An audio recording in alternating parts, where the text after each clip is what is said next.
Harmonic motion को prove करना है पेंडुलम को एज एग्जांपल लेते हुए। ठीक है, सबसे पहले आप हेडिंग लगा लें, forces acting on displace pendulum.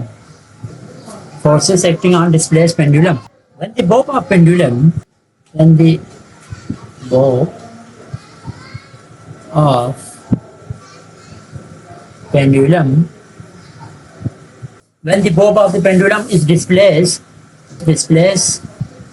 at a small angle theta to an extreme position ठीक है, when the bob of pendulum is displaced at a small angle to an extreme position। इसका मतलब ये है कि अगर ये हमारे पास क्या हो, ये हमारे पास पेंडुलम हो, ठीक है, तो बोब ऑफ पेंडुलम इसको कहा जाता है बोब। इसको क्या कहते हैं? This is your Bob. ये छोटा सा बॉल है, इसको बोब कहते हैं। ठीक है, तो when bob of pendulum is displaced to a small angle theta to an extreme position, यानी इसको एक एक्सट्रीम पोजीशन यहाँ तक लेके आ रहे हैं। कहाँ तक लेके आ रहे हैं? मैं यहाँ पे मार्क करता हूँ, यहाँ तक आप इसको लेके आए, इधर तक फोर्स लगा के यहाँ से इसको डिस्प्लेस करके कहाँ लेके आए? इधर लेके आए। तो यहाँ पे क्या बनेगा? एक, अगर मैं आपको दिखाना चाहूँ तो यूँ देखिए आप इसको ना, यहाँ पे आएगा, ये यहाँ पे आएगा, इधर देखिए आप, यहाँ आएगा, ठीक है, और यहाँ पे एक छोटा सा एंगल बनाएगा। इस एंगल को हम नाम देंगे थीटा। इस एंगल को हम क्या नाम देंगे? थीटा। अब यही बात की है ऊपर, when the bob of pendulum is displayed at small angle theta to an extreme position, the force that act upon it is given by। अब इस पे जो फोर्स लगेंगे, द फोर्स, यानी इस बॉल पे जो फोर्स लगेंगे वो देख रहे हैं कितनी फोर्स लग रही है। द फोर्स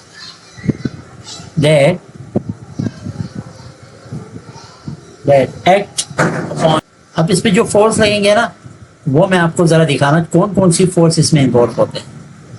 इसमें जो फोर्सेस लगती है वो जरा मैं आपको बताना चाहूँगा। उसमें एक फोर्स है आपके पास टेंशन एक फोर्स का नाम है, ठीक है, टेंशन टी। और ये जो फोर्स है वो किस साइड से लगती है? Along the direction of string की डायरेक्शन में, इस रस्सी की डायरेक्शन में एक फोर्स टेंशन ऊपर की तरफ लग रही है। देखो ये रस्सी है, इधर अगर मुझसे सही से बना तो मैं ये यहाँ पर, वो यहाँ पे जब हम इसको डिस्प्लेस करेंगे ना, तो ये हमारे पास कहलाएगा स्ट्रिंग, और इसके अंदर एक फोर्स अपवर्ड।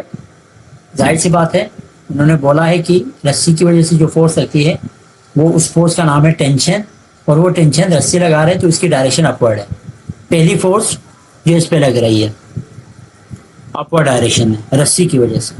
दूसरा वेट, इसका वेट, दूसरा क्या है? इसका weight W is equals to mg। Weight किसके बराबर है? W is equals to mg। ये वेट किस साइड पे लग रहा है पता है?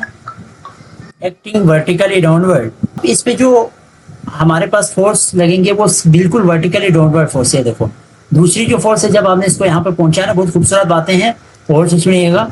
दूसरी जो फोर्स है वो बिल्कुल नीचे की तरफ लग रही है, डाउनवर्ड लग रही है, वो है इसका वेट, जो कि वेट किसके बराबर है?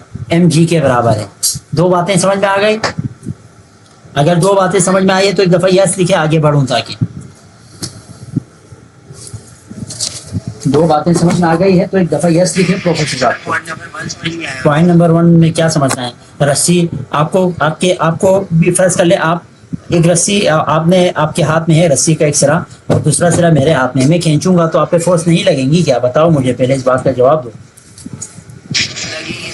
हाँ, तो फोर्स अगर लगेंगी तो इसका क्या मतलब है?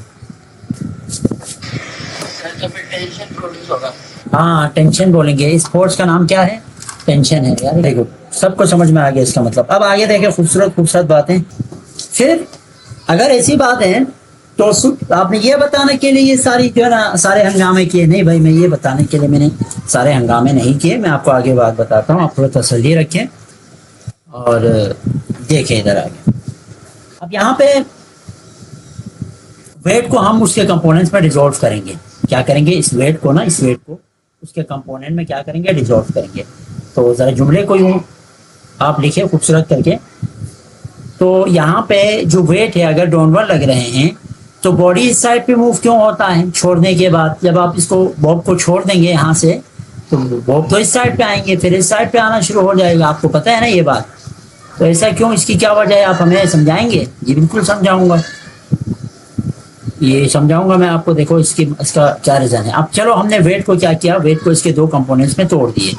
ये वेट था, एक इसका ये कंपोनेंट, ये वाला कंपोनेंट, ठीक है, और दूसरा इसका वेट साइड पे हो तो ये वाला कंपोनेंट। एक तक कंसीडर करें, और जो आपके पास वाई एक्सिस पे होता है वर्टिकल जो कंपोनेंट होता है, वर्टिकल कंपोनेंट के लिए हमारे पास एम जी साइन थीटा होता है। तो हमने इसको इसके दो कंपोनेंट्स में तोड़ दिए, ठीक है, एक एम जी साइन थीटा और एक M G cos theta. Overall force क्या था, ओवरऑल फोर्स हमारे पास एम जी था। यहाँ तक बात क्लियर है ना? इसके दो कंपोनेंट्स में तोड़ दिए, एक ये वाला कंपोनेंट, एक ये वाला कंपोनेंट। फिर सर कंपोनेंट में तोड़ दिया, ठीक है, ये तो हम क्लास 9 क्लास की फिजिक्स में हम करते थे, तो वहाँ पे भी हमने रेजुलेशन ऑफ वेक्टर पढ़ा हुआ है, फोर्स को उसके कंपोनेंट में तोड़ देते हैं। तो इससे आप क्या समझाना चाह रहे हैं? बेटा मैं ये समझाना चाह रहा हूँ, आपको इससे ये समझाना चाह रहा हूँ। अब देखो, बॉडी मैंने आपको बोला था कि दूसरे साइड पे क्यों आता है, नीचे की तरफ क्यों नहीं गिरता, तो ये चीज मैं समझाना चाहता हूँ। At mean position O pendulum is an equilibrium position. ये कब होता है इक्विलिब्रियम? जब कोई इस पे फोर्स नहीं लगते हैं, ठीक है। Along the string exactly cancelled is exactly cancelled by the tension in the string, by the tension। देखो ये बात समझाता हूँ। एम जी हमने दो कंपोनेंट्स में तोड़ दिए, तोड़ने के बाद इधर देखें, तोड़ने के बाद आप लोग यहाँ जरा गौर से देखें ना, ये जो टेंशन जो कि अपवर्ड है, टेंशन जो कि अपवर्ड आपको नजर आ रहे हैं, एम जी कॉस थीटा उसी के अलोंग है, यानी एक अपवर्ड है, ठीक है, और दूसरा M G cos theta downward है। तो ये दोनों एक दूसरे का जो इफेक्ट है उसको कैंसिल आउट करेगा, कोई मोशन प्रोड्यूस नहीं होंगे, ना नीचे की तरफ ना ऊपर की तरफ। बात समझ में आ गई? चूंकि टेंशन अपवर्ड फोर्स, उतना ही force M G cos theta नीचे लगा रहे हैं। तो यहाँ पे जिस चीज की वजह से मैंने आपको बोला था ना ये नीचे की तरफ क्यों नहीं आता, वो इस वजह से नहीं आता क्योंकि एम जी कॉस थीटा जितनी फोर्सेस की है उतना टेंशन की, तो एक दूसरे को कैंसिल आउट करते हैं, तो इस वजह से नीचे की तरफ नहीं आता। अब बात रही यहाँ पे इस साइड पे आने की, इस डायरेक्शन में, इस डायरेक्शन में आने की। तो इस डायरेक्शन में क्यों आता है? फोर्स के दूसरे कंपोनेंट की वजह से। उस कंपोनेंट का नाम है एम जी साइन थीटा। क्या है? M G sine theta. अब एम जी साइन थीटा के बारे में मैं क्या जुमला लिखूंगा, इसको आप यहाँ देखेंगे।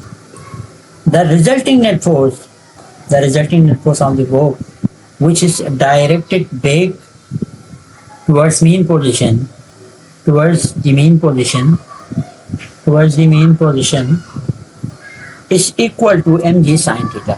या is due to, ये is equal to मुनासिब है क्योंकि हमने रिजल्टिंग नेट फोर्स लिखा, is equal to mg sin theta, mg sin theta। तो यहाँ पे जो रिजल्टिंग फोर्स है वो किस चीज की वजह से मूवमेंट हो रहा है? पेंडुलम के अंदर। पेंडुलम के अंदर मूवमेंट किस चीज की वजह से हो रहा है? पेंडुलम के अंदर मूवमेंट दरअसल फोर्स का ये जो कंपोनेंट है एमजी साइन थीटा, इसकी वजह से ये मेन पोजीशन की तरफ आ रहे हैं और मेन पोजीशन से दोबारा इस साइड पे आ रहे हैं। Resulting net force on the bob which is directed back towards the mean position is equal to mg sin theta. बेटा नेट फोर्स हमारा टोटल फोर्स, नेट फोर्स से क्या मुराद है? Total force, total force. तो इस पे जो टोटल फोर्स लगती है वो किस चीज की वजह से? बताए किस चीज की वजह से? वेट का दूसरा कंपोनेंट। दूसरा कंपोनेंट क्या है? mg sin theta. क्लियर है बात? आखिरी एक बात लिखें, इज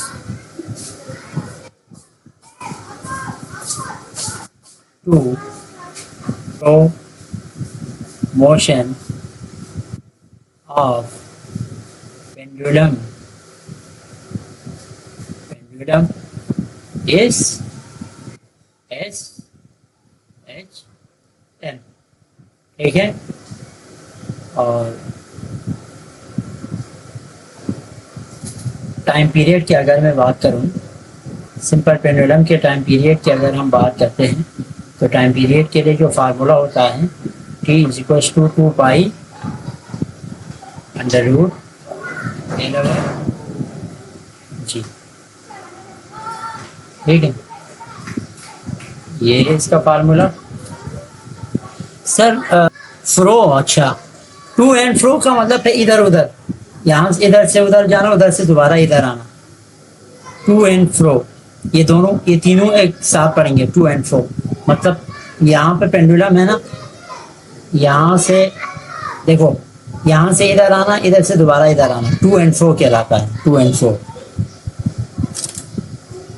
अच्छा जी, इस टाइम पीरियड के फार्मूले में देखें तो पीरियड लेंथ पे डिपेंड करता है और ग्रेविटी पे, मास पे डिपेंड नहीं करता। ये बात आप लिख के रखिए ताकि अगर आपसे पूछे तो आंसर दे सके। Time period of simple pendulum, आखिरी बात ये है, ठीक है, इसके बाद ये topic close. Time period of simple pendulum is affected by length, is affected by length and gravity। Time period में इंक्रीज डिक्रीज हो सकता है बेटा, ठीक है, दो चीजों की वजह से, लेंथ और ग्रेविटी की वजह से।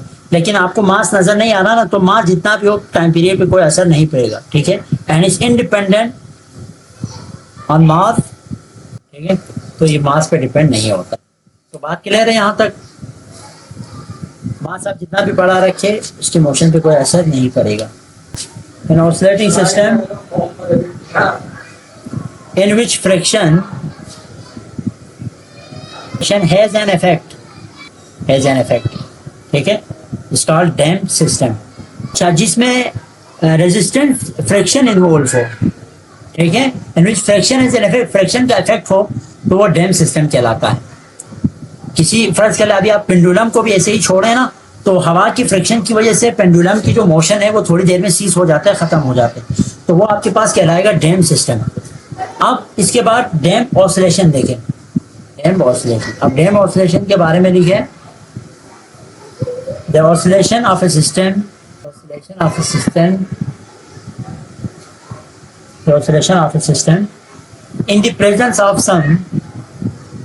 in the presence of some resistive forces, ठीक है, डैम्प ऑसिलेशन समझ में आया? ऐसा ऑसिलेटरी सिस्टम जिसमें रेजिस्टिव फोर्स की वजह से आपके पास क्या हो, वो जो मोशन है वो खत्म हो,